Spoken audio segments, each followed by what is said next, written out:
Hi everyone, welcome to the seventh round of FIDE Candidates 2026. We had only one decisive games today, but still some very important moments to look at. So the only decisive game happened between Andrey Esipenko and Wei Yi.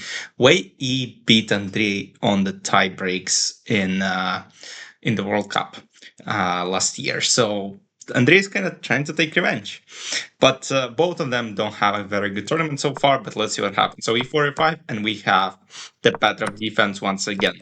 So queen e2, g5, knight e5, bishop e7, f3, knight d6, knight c3. So already kind of sideline with f3, queen e2, knight c3, knight f5, queen f2, castle, bishop f4, f6, knight d3, knight c6, knight e2, knight b4.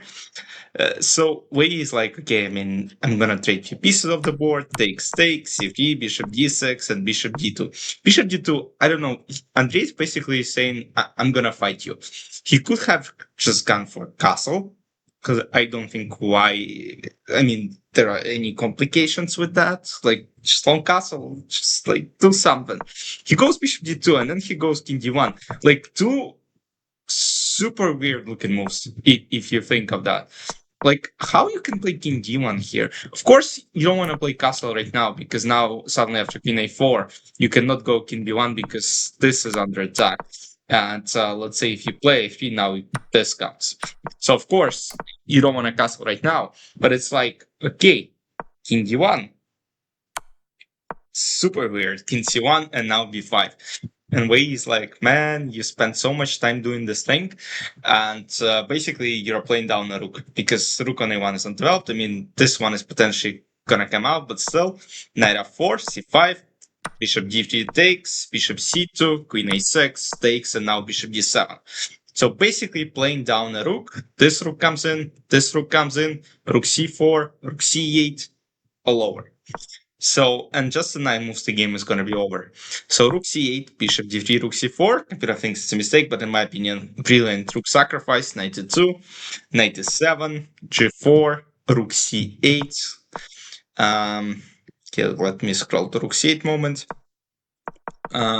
So, rook c8, h4, because Wei Yi here can pretty much do whatever he wants and he will still win the game. There are no chances for Andrei whatsoever unless some mistakes happen on Wei Yi's side. So he goes before b3, sacrificing the rook again, bishop b5. Takes. I mean, Levy would be very happy. I'm not sure if he posted a recap yet when I'm posting this. Maybe he did. So bishop d3, and now the problem is that bishop d3, queen c2 is a checkmate. So bishop goes to c3, but now takes, knight c1, rook b8, and Andrei simply had to resign because after knight b3, queen a3, queen b2 checkmate is coming. If bishop d3, there's even rook b3, takes, queen b3, let's say, I don't know, king c1, bishop f4, and now queen f3, queen d2, bishop d2 is a checkmate. And just like that way, he wins. I think it's his first win of the candidates. Yes, he lost 2 games. Now he won. He's on -1, but that's fine. As far as Javokhir games goes, this game ended in a draw, in a long draw. But here, Anish missed a great chance. And you can see at the evil bar, bishop g4. So bishop g4 would have secured the draw immediately. There are no checks. So if now, and there is also no way to protect f-pawn. So if, let's say, rook moves, rook f3, and it's impossible to lose. Now, if f takes g4, it looks like black are just down the rook, but the problem is rook b2, king cannot go on e-file because rook is under attack. It has to protect, let's say this way, check. King has to go back, check. Once again, it cannot go this way because it gotta protect the rook, and then once again check. And now we basically come back, and this is basically repetition. But Anish couldn't find it, and it's understandable. But on this level with 22 minutes, I mean, he's 2750 guy. Of course, it might just sleep that, okay, bishop g4 is possible. It's like unbelievable thing, but it's still, I mean, he's top level guy. I mean, what we're even talking about. But yeah, the game ended in a draw on move 85 with basically good defense from Mr.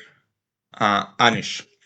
So as far as standings go, you can see Javokhir is still first, Fabi is second with 4.5, and now it's battle between those two guys, I think, because I mean Fabi gotta win games still, so their showdown will come in round number 11.